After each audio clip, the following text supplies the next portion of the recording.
I'm Anthony D'Ambrosi. I'm the CEO and board member for the Abacus Group. We're headquartered out of New York City. We're a global managed services provider. We specialize in IT operations, cloud services, and managed cybersecurity, near exclusively for the alternative investment industry.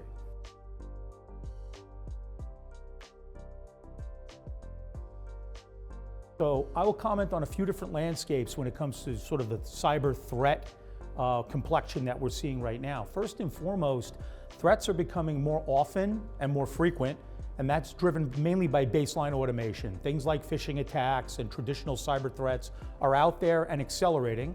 There are a lot of bad actors in the world right now, escalating their use of cyber threats. Secondarily, we're starting to see more AI-enabled threats, things like deepfakes and AI enablement, which is making the threats more sophisticated and more multi-channel in nature. So you start to get beyond just data and data level threats like email, and you start to get into voice and video type of threats that are AI powered.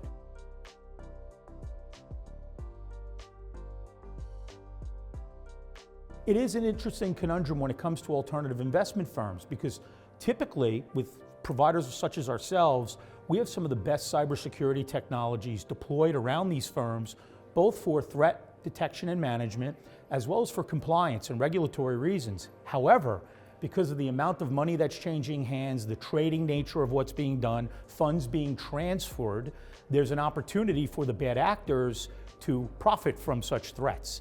So the AIM industry in general has to take extra safeguards, if you will, to protect the boundaries of their financial transactions.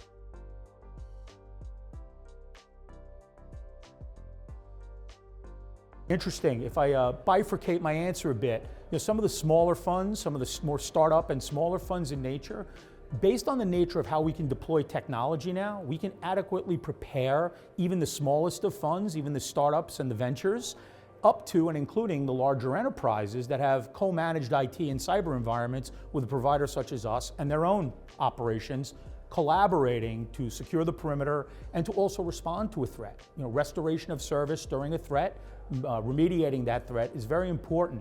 And I'm seeing more and more our clients are investing a larger percentage of their revenue and profits into the cyber perimeter and the cyber management such that they are prepared. Also, the regulatory environment is demanding certain amount of preparedness and response, which is a natural, I think, evolution of the ecosystem against the threat landscape that's out there right now.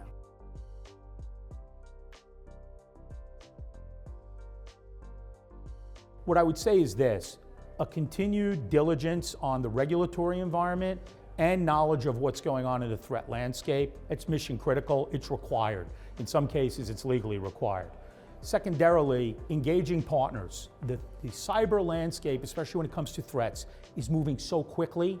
Having a good, knowledgeable partner that is in the business of identifying, protecting, and remediating threats is critical. More and more, we're finding our clients are marrying the leverage from their managed service provider with their cybersecurity decisions, such that the infrastructure, the applications, the data are all being secured in a more holistic way. And that can be done either outsourced with a provider or in partnership with your own IT and CISO and cyber operations.